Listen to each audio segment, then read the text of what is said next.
रीजेंट्स् प्राध्यापकः अस्मि। कश्मीर राज्यस्य श्रीनगरे जने संस्थाने अध्ययनम् अकरोत्। तस्य वर्तमानः शोधः theories of neural networks, quantum information च इत्यस्मिन् विषये अस्ति। पुरातत्त्वखगोलशास्त्रे अपि कार्यम् अकरोत्। वैज्ञानिके इतिहासानां कलानां च विषये अनेन महोदयेन लेखाः लिखिताः। अयं महोदयः इदं प्रथमतया आविष्करोत् यत् प्राचीन भारतीयाः जानन्ति स्म यत् सूर्यः चन्द्रः च पृथ्व्याः स्वव्यवसायस्य अपेक्षया प्रायः 800 गुणाधिकाः सन्ति इति। एतत् सर्वं देवालये वास्तुकलासु भारतशास्त्रीय नृत्ये विद्यमानासु 800 मुद्रासु जपमालायां विद्यमानेषु 800 मणिषु च संकेतितः अस्ति इति। इदं सर्वं discovery and history channels, PBS, Dutch public TV OHM इति नामकेषु माध्यमेषु अनेन महोदयेन विस्तरेण चर्चितं वर्तते। अस्य महोदयस्य लेखनानि दर्शयन्ति यत् कलायां, संगीते, सौन्दर्यशास्त्रे च पुनरावृत्तिः कथं मनसः मौलिकभूमिकां निर्वहति इति। अयं महोदयः 20 ग्रन्थानां लेखकः अस्ति, येषु 6 छन्दसबद्धानि पुस्तकानि सन्ति। Now I would like to hand over the session to Professor Subhash Kak.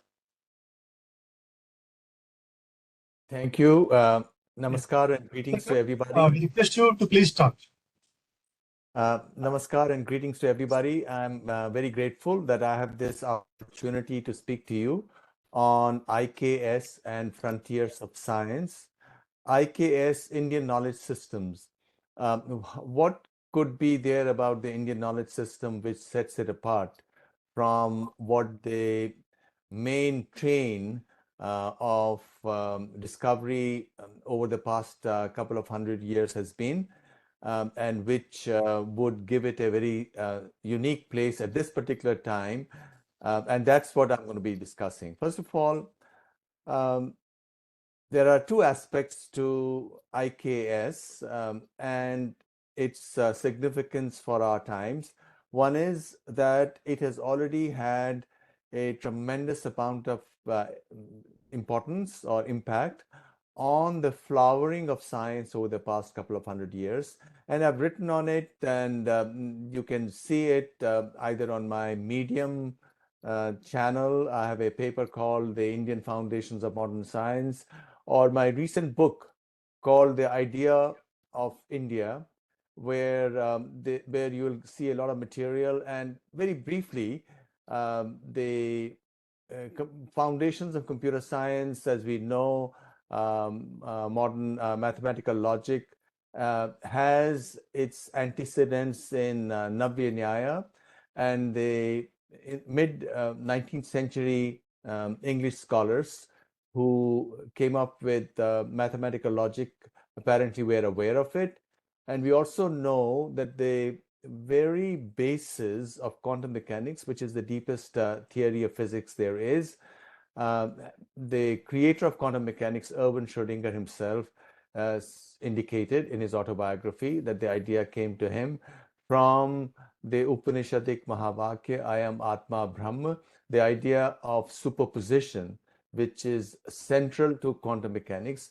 And as we know, quantum mechanics is at the basis of all of modern science. Without QM, you cannot explain chemistry, and without it, you can't explain biology either, because without chemistry, you can't explain biology. Without biology, you can't get into brain science. Now, the other leg of quantum mechanics is that of the collapse of the wave function. And the antecedents of that go to Vaisheshika, because in Vaisheshika, you have this idea of how Dravya, Guna, and Karman is one aspect of physical reality, namely substances, their properties, and their motions. But the other aspect is how we take off this reality, and there are three sides to it. Samanya, which is universal, Vishesha, which is particular, which depends upon where and how we are observing the system.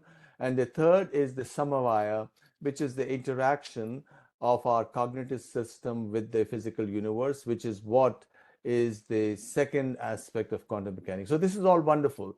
And you also know that Mendeleev's periodic table of elements was also inspired by the Sanskrit Varnamala. And in fact, at that time, Mendeleev gave Sanskrit names to yet to be discovered elements, the gaps in the table. So this is known to historians of science. But now, where do we stand now? And why is IKS fundamental to further advance in science? Well, um, the, the problem that science is confronted with is that there is in computer science itself the problem of consciousness. If computers are very complex right now and intricate, why is it that they are not conscious while the brain is? And the answer to that, which is normally given, is that computers probably have not reached the complexity of the interconnections of the brain. And once they reach this complexity, computers will also be conscious. But this argument is fundamentally flawed for two reasons. One is that consciousness is not a physical property. And second is that if consciousness was a consequence only of complexity, then you can visualize a system where you have certain specific complexity above the threshold, which is a part of another system which also has that complexity or higher.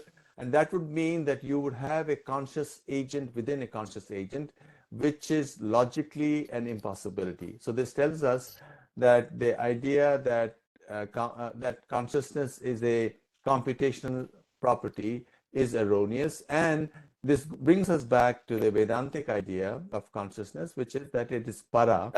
Ordinary physical properties are apara, material properties are apara, but consciousness is a transcendent property, which is para.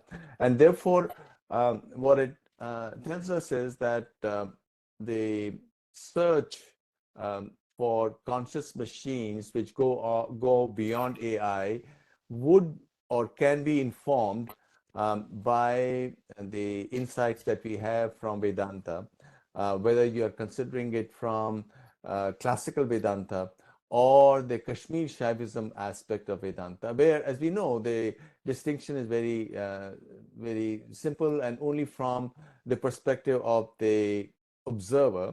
And that distinction is that in Kashmir Shaivism, the entire cosmos is supposed to be conscious, or Paramashiva is conscious, while in the classical Vedanta, we assume that Brahman itself is not conscious. It's only when Brahman projects itself through Purush and Prakriti that Mahat arises, or Ahankar arises, and the whole chain that we have in Sankhya can be sort of delineated, and that's the chain which characterizes both the cosmos as well as the individual. So this is one side to it. Now, from the perspective of neuroscience as well, we need to find out where is it within the brain that the conscious agent resides. And all the research that's been done through functional MRI and other techniques has shown that there is no specific location for it. And while there are modules within the brain which focus or which specialize in certain circuits, and in fact, the very famous story of Alexia Alexia without agraphia that you may have come across, which is where an individual, when the individual suffers a stroke or an injury to the brain, is unable to read because the capacity to read is located within a certain module inside the brain, but is still able to write. Alexia, meaning not able to read, agraphia, without agraphia, is still able to write. So the specific cognitive abilities are specialized and they are present inside the brain, but consciousness transcends all of these. In fact, 20 years ago, 21 years ago, I wrote a book on it, which is easily available, published from Delhi, called The Gods Within. And you might want to take a look at it, where all the relevant neuroscientific evidence is summarized. So now what it tells us is that while conscious machines will always lie beyond the capacity of science, the various um, cognitive capacities that we have, where we do various operations, will become accessible to computer science. So there would be, and this will have tremendous implications for society, because this means that more and more of what human beings do will be accomplished by machines, and we see evidence of that already. In fact, self-driving machines, for example, or self-driving automobiles are within the realm of possibility, and there already are systems which do it, and that in itself would have the hugest implications for society, because there are certain estimates that 60, 70, 80% of what people do within an economy, within an advanced economy, are related to transportation. And that would mean that 60 to 80% of the people would be immediately rendered jobless. And of course, all the other work that's done by humans can be done by robots. A lot of the work that we do cognitively, as is already becoming apparent, can also be done by computers, by AI machines. So this will certainly have the greatest implications for society.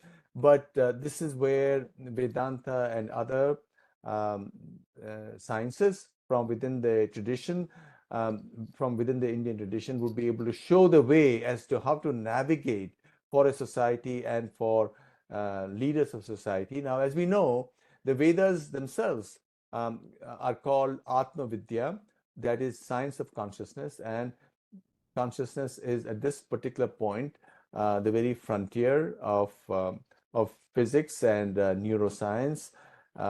And now let me make the story a bit personal and show how the current crises could be overcome by IKS. Now, there is a crisis in cosmology, and this is related to the Hubble constant. As you know, the Hubble constant is the rate at which the universe is expanding. And there are two crises here. One, that the expansion of the universe has accelerated. It accelerated about 4 or 5 billion years ago. And what that means is that the stars and galaxies would keep on flying away from each other, and the whole universe will die what has been called a cold death. And that doesn't seem to be right. Where did the universe come from? And this is, of course, at variance from the older conception, which was that the universe will keep on expanding for some time and then it'll contract, which is quite consistent with Vedic ideas or Indian ideas, that there is the day of Brahma and the night of Brahma in the Puranas, or the whole idea of Srishti and Pralay. And in Pralay, the Surya, or the sun, expands and all the planets fall into it, and all material, all Prithvi becomes Apaha, which means materiality becomes fluid, and Apaha becomes Tejas, which means all of fluid becomes fire, and Tejas becomes Vayu. So there is a wind which characterizes the whole universe, and then it's all absorbed into Akasha, and from Akasha into the universal Chit. So this is what's described at great length. For example, in Yoga Vasishtha, or in the Mahabharata. So, and this seems from a scientific perspective, a logical perspective, reasonable, while the idea of cold death, which is being talked about in cosmology, doesn't make any sense. Now, um, 3 years ago, uh, inspired by IKS. In fact, the chronological story is that 7 years ago, I translated the Vaisheshika Sutras, which is now a book called Matter and Mind, easily available in India or around the world.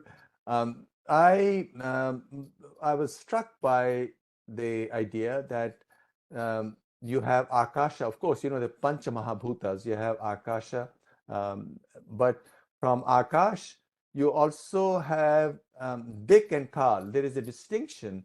Normally in common understanding by Akash, we mean space, and space by itself is taken to imply direction as well, coordinate system, as in physics or in mathematics. But the Vaisheshik Sutras say that Dik and Kal are distinct from Akasha. Dik and Kal arise in our mind. They are the way our cognitive system makes sense of the physical universe. So, inspired by this, I was able to come up, inspired by this and by a mathematical theorem which says that that two binary logic is not optimal. If you're looking integers, ternary logic is optimal. Ternary logic means reasoning in terms of threes, not in terms of twos. Now, modern physics is based on binary logic. And as we know, computer science is also based on binary logic. But computer scientists have been aware of this mathematical theorem. And in the 1970s, there were efforts even to create logic circuits based on ternary logic because they are more efficient. But ultimately, that effort was abandoned because the hardware for binary logic was already entrenched. But the theorem, and this probably explains why Indian thought, which arose out of meditation on the very nature of consciousness, because whole of physical reality is supposed to be a part of consciousness which transcends it. So, as we know, in Sankhya, you have three gunas, or the Vedas are also called Vidya.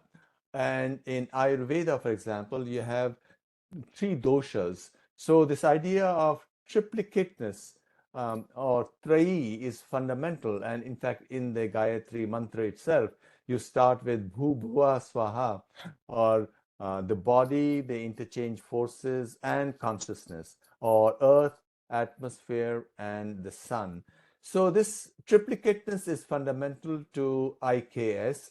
But the mathematical theorem is that while 3 is optimal for integers, but the actual optimality is E, which is 2.718, etc. So E-dimensional universe should be the true nature of reality. And based on this, and since in the embodied universe, everything is optimal. In fact, in physics, there is also a principle of least action, which can explain all of dynamics. So I took this to imply that that the physical universe should be e-dimensional, and our mathematical theorems cast it in a three-dimensional frame.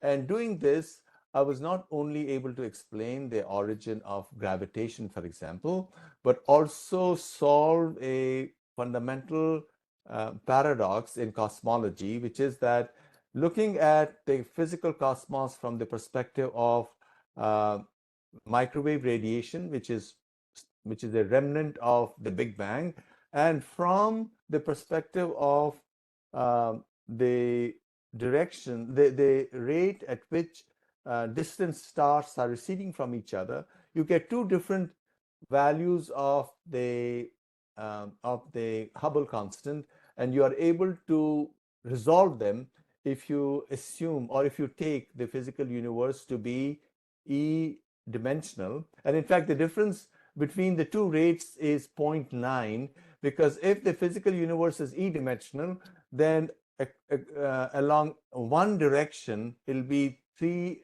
e by 3, which is about 0.9. Now, not only does this solve this cosmological problem, it is also able to solve the problem related to the accelerating expansion of the universe, because what this theory then shows is that while the universe is expanding right now, and that expansion has occurred because the gravitational force has reduced in the last 5 billion years. And there is, in fact, there is an old theory which goes back to Dirac, which, based on numbers, these large physical constants, argued that the gravitational force was stronger earlier on. So, but all of that emerges from this theory, and what it shows is that at some future time, the expansion will recede, and all the stars will start to come back together, totally consistent, and therefore it does solve this huge problem that we have in modern cosmology. And all of these papers have been published in peer-reviewed journals. In fact, the cosmological thing, the dimensionality of space, appear in scientific reports, and the paper related to how gravitation can be explained also appear in scientific reports. There have been 10-15 papers which have been published in peer-reviewed journals that you can come across. In fact, if you Google our e-dimensional universe, not only will you get a quick summary of it, but also links to all of these papers. Now, most recently, just last month, I was able to take these ideas, and as I've argued, that these ideas are ultimately to be traced and are a fundamental part of IKS. So the whole idea that if the physical universe is e-dimensional, so should be the biological universe. And the biological universe is related to the genetic code, and the way the genetic code ultimately expresses itself in amino acids and in the whole structure of DNA and RNA and so on and so forth. And there's been, as you know, genetic code was understood in the 1960s. So it's been around there for 60 years. And there's a lot that we know of it. And in fact, biology and medicine are based on our understanding of genetic code. Medicine at a fundamental genetic level is based on our understanding of the genetic code. But there's one aspect of genetic code which is not understood. And this aspect I will very quickly summarize, is that in the genetic code, as we know, there are 4 bases, and each code word is 3 units long, which means the total number of code words are 4 to the power 3, which is 64. So there are 64 code words. Out of these, 3 represent stop. You know, when amino acids are being in the genetic code, when they are being put together in the formation of proteins, there are stop and start signals. So 3 of the code words represent stop. So now the remaining are 61. Now these 61 codons or code words map into 20 amino acids. So now, if as an engineer you were told that there are 61 code words, then you need to map into 20 amino acids, and you have fewer amino acids because you want redundancy. And why do you want redundancy? So that if there are some errors, they can be corrected for, as happens, for example, in computer science, when you represent ASCII words, or even in English spellings.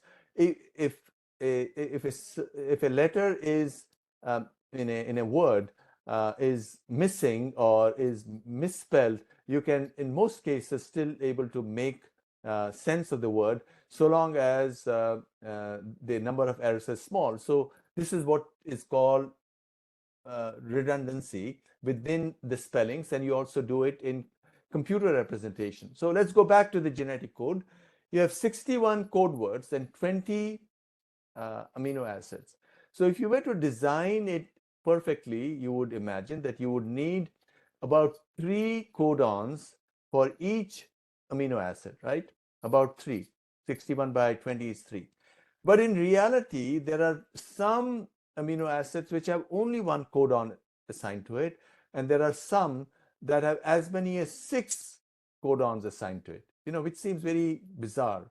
And this is a problem that biologists have been aware of, and they've been working on it, and they have not been able to resolve it. And just last month, on 4th July, I published a paper in Theory in Biosciences, which is a journal which does which publishes papers on fundamental biology, where I was able to show that if you consider an e-dimensional basis to biological information, then this is precisely the distribution that you'll get.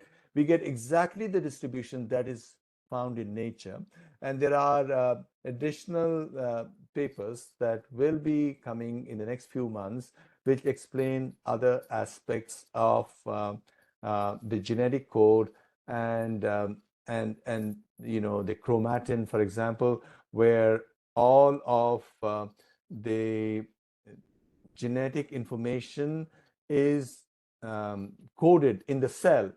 Very briefly, what happens is, if you look at DNA molecule and if you stretch it out from end to end, it's about 1.8 meters long.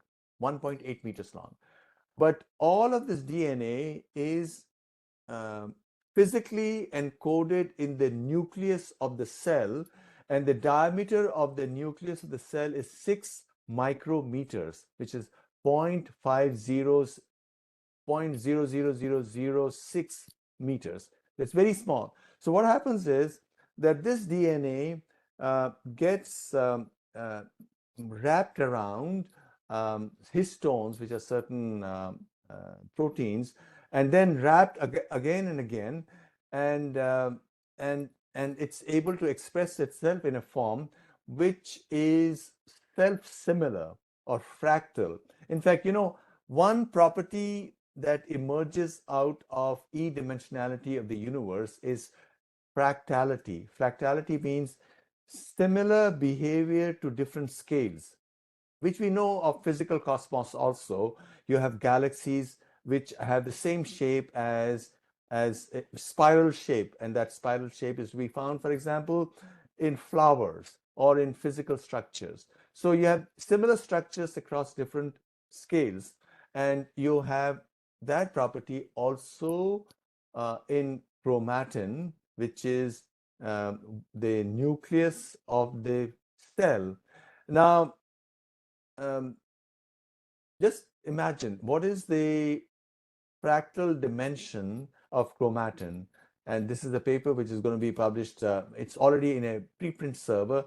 The research that people have done on the measurement associated with chromatin is that its dimension is exactly E, the E dimensionality. Of course, they did not know the E basis because that theory came up only 2 or 3 years ago, and these measurements were done 5 or 6 years ago, but this is exactly 2.7. That's the measurement that's been obtained. So what we discover is that the fundamental difficulties that we have in genetic code, in cosmology, even in neuroscience, e-dimensionality reveals that there are 25 different cognitive centers inside the brain, which is exactly consistent with what we have in IKS. In Sankhya, there are 25 tattvas. So not that we were looking for 25, but when we do the mathematics, and you can see that paper The title of the paper is Number of Cognitive Centers in a Neural Network, which appear in the Journal of AI and Consciousness. And once again, it's all in the public domain. So to tie it all up together, first of all, IKS speaks of physical reality as having two components. One is materiality, the other is the transcending consciousness, apara and para, as in Mundak Upanishad, that there are two aspects of reality. Apara is amenable to linguistic description, para is not, because para is about consciousness itself, and consciousness cannot speak of itself because consciousness is one, is ekam. From this ekam, everything emerges. So this is the overarching structure, but this overarching structure is then expressed in the various shastras, which I say is not of interest only from a philosophy or linguistic perspective, at least speaking from my personal experience as one who's looked at these texts in themselves. And as I told you, you can get a general overarching summary in my book, The Idea of India, which was just published 3 or 4 months ago. So you have all of these sciences, and they are quite accessible. They are logical. There's nothing mumbo jumbo. Everything is structured, and from there arise intuitions which can be helpful to you, whether you're doing AI, whether you're doing CS, whether you're doing chemistry, biology, and genetics, and medicine, because medicine is going to be the biggest frontier as society is impacted by fundamental changes that are going to take place in the next few decades as jobs disappear, populations plummet, people are at a loss. So I say that IKS will be the light that will show the way not only to India but to the world. There are a lot of Western journalists and observers who are saying that the 21st century is going to be India's century, not only economically. Economically, India is at number 5 at this particular point, if you look at nominal dollar terms, and at number 3, if you look at PPP, and India is expected to become second and first in the next few decades economically, but also in terms of thought, in terms of sciences, IKS will once again be center stage. And I think we should all be heartened by it. And this is universal knowledge. This belongs to the whole universe. I think India will show the way. Bharat will show the way. Thank you very much. And I'll be more than happy to address any questions that may be in your mind. Namaskar.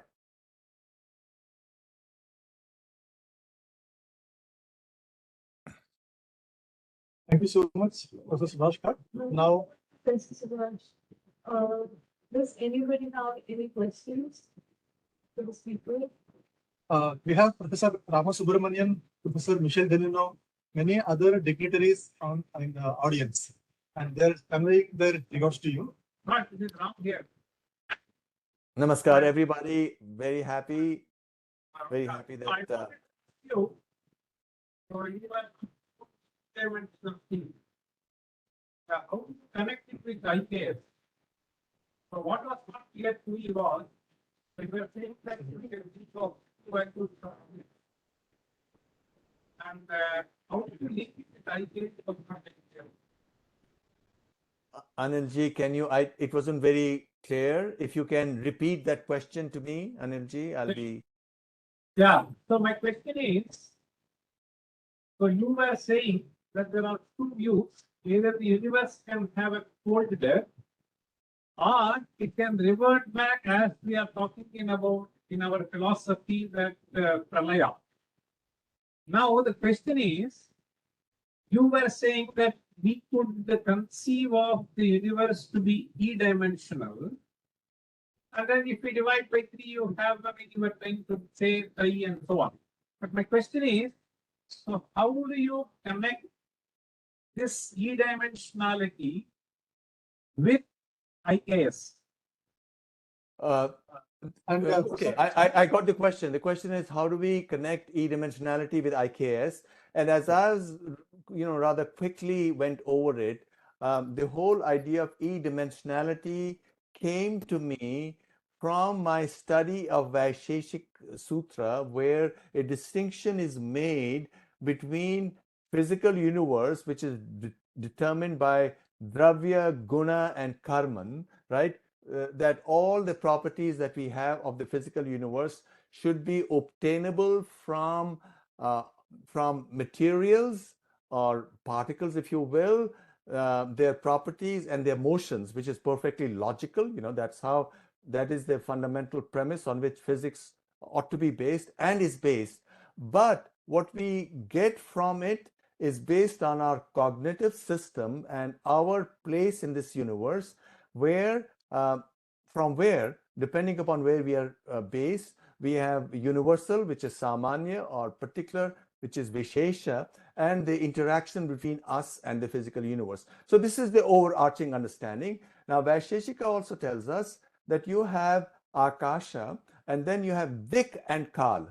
Now, what I took from it in my intuition was that Akasha, which has been normally translated into ether or space, is not to be seen in from the perspective of three coordinates or three dimensions, which is basic to either Newtonian physics or even Einsteinian physics, because what Einstein does is to still take that three-dimensional frame, but look at certain way space bends depending upon matter. But what I'm saying is that physical space is actually e-dimensional, but we place it in a frame of three-dimensionality, and it's that distinction of from E to 3 which actually gives rise even to gravitation. And you can look up that paper in Scientific Reports, or you'll get the link to it in my popular Medium piece called Our E-Dimensional Universe. So now what this tells us, if you do accept this distinction between, because after all, I'm not arguing that the idea of e-dimensionality itself comes from IKS, but the germ of the idea that there is a difference between reality as is and reality as we describe, the distinction between para and apara. What we take is para and then finally express it in terms of concepts which render themselves to dealing with them linguistically, right? And in fact, that's the very basic idea that we have also, that there is one ekam, but from that ekam we make this triplicate, the three. When we talk about, for example, Sat, Chit, and Ananda, there is only one. Sat is existence, Chit is existence or Vishnu, Chit is consciousness or Shiva, and Ananda is the goddess, Prakriti with its transformation. So it's the same idea. It's the same distinction which takes us from an idea of optimality, which is there's a mathematical theorem there which says that this optimality is in terms of E dimensions. An E-dimensional system is optimal, two-dimensional system is not. And physics is based on two-dimensionality right now, which is why we have all these fundamental crises in cosmology and in physics. So what I'm arguing is that these notions, the intuition, the prajna, if you will, comes to us from Vaisheshika and from Vedanta, or at least that's the way I've been inspired in this recent work. And what my argument is, and let me step back and make another larger point, that physics as it's evolved in the past few centuries has been about objects, objects and their properties. But from 1900 onwards, there was an effort to bring in collectives. You know, the moment you bring in entropy, for example, entropy is a property of collectives, or information is a property of collectives. And the past 100 years, right from relativity theory, where you ask the question, why is the speed of light the same to different observers, and then on to quantum mechanics, because in quantum mechanics, the whole idea of observer comes in. Observer is fundamental. But now we have it to a greater degree when we look at, for example, properties of black holes.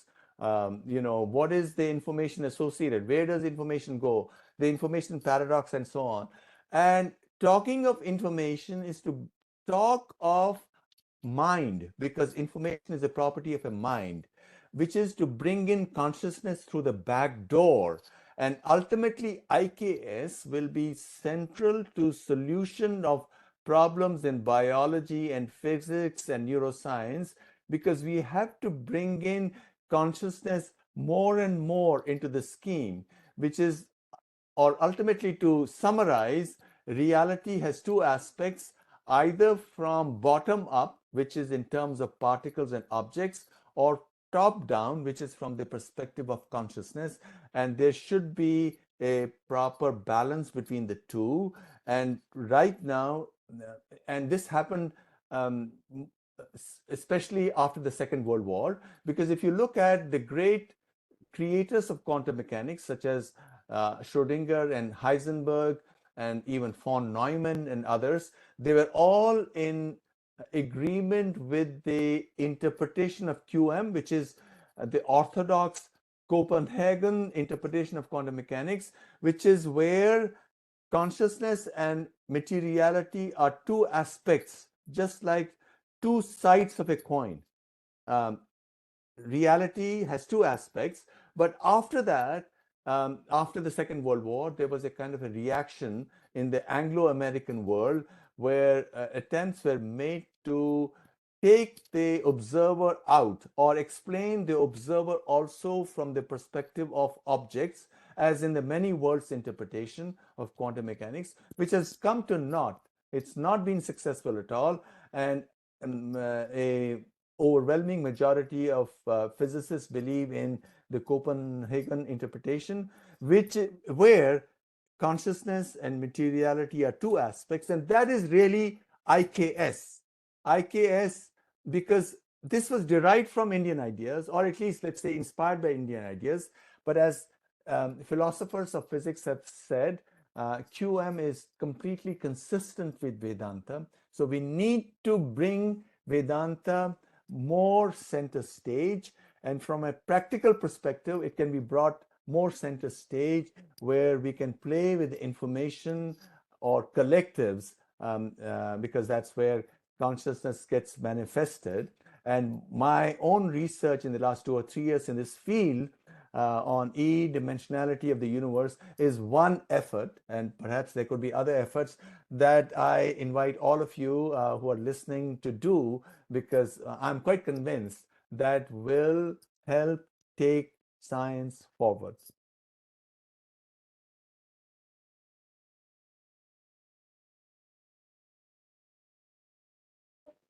Thank you so much, Professor Subhash, for such an insightful session. Due to time constraints, we would not be able to take up all the questions for the speaker. Thank you so much. Now I invite you all to attend the cultural program, which will Thank you start so at much, 7, Prof.Subhash Kak. which will be followed by the dinner. Yeah, so we have Professor Michel Denino and Professor Rama Subramanian. Other dignitaries, they are conveying their regards to you. Thank you, and greetings to everybody. And I'm very sorry I'm going to be missing out on the dinner, but I will please enjoy on my behalf as well. Sure. Thank you. Thank you very much. Namaste.